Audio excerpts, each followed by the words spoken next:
আসসালাম। ভালো আছেন ভাই? এই তো আলহামদুলিল্লাহ। ভাই আকিস কোম্পানির যাচ্ছি ভাই। কোন কোম্পানি করবো ভাই? ভাই কিছু অর্ডার পাতি দিবেন নি? না ভাই, অর্ডার পাতি কি order পাতি বর্তমান যে অবস্থা ভাই, না ভাই, সর্ষের তেল, আটা, ময়দা। ভাই সরষের তেল, আটা, ময়দা সর্ষের বর্তমান তেল যে আপনার অবস্থা, 80 মিলি, 200 মিলি, 500 মিলি, 1 লিটার। বর্তমান যে অবস্থা মনে হয় দোকানের মাল আর উল্টো গুলো কোম্পানির কাছে ব্যস্ত। দোকানে মাল ব্যস্ত রাখলে তো কিছু চলবি কি ভাই? না রাখলে তো কোনো তো ঘাটতি নাই তো। এখন ভাই আটা আগের দাম আছে, দিমু দিতে ভাই। আলহামদুলিল্লাহ ভাই, আপনার কথা আমি খুশি হয়েছি। কেক টেক লাগবে? না দাদা, পান কেক, ডিলার দুধ। বড় ভাই কিসের অর্ডার পাতি দেন? খুব খারাপ অবস্থা ভাই। কোম্পানি চাকরি লইয়ে টানাটানি করতে আছে, পার ডে আপনারা যদি আমি যদি বেচতে পারি আপনার প্রোডাক্ট আমি কিনতে পারি, তা তো অবশ্যই ভাই।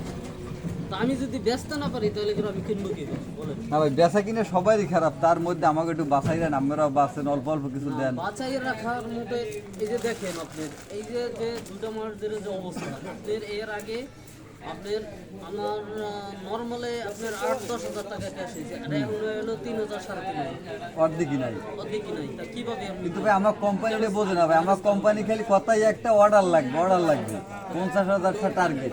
আর চাকরি ছাড়া ছাড়া উপায়, চাকরি ছাড়া ছাড়া উপায় নেই। কোম্পানির জন্য এত চাপ থাকলে কেন তাহলে কেন কোম্পানির সাথে করে নিয়ে আসতো? আমি যেটা বুঝি আর কি।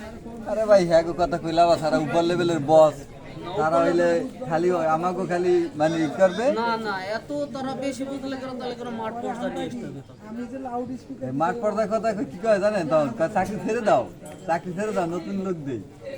বুঝছেন ভাই? নতুন লোক দিয়ে তুমি মানুষরে পরিচিত হয়ে গেছো, কিনছে তুমি 10 টাকা জায়গায় 8 টাকা বেচতে পারো, আর নতুন লোক দিলে 3 টাকাও বেচতে পারো। আমি এখন ভাই যেটা বুঝি আর কি। দেন ভাই, হালকা পাতলা কিছু দেন পারলে। না ভাই, আজকের জন্য মাফ করবেন আমার।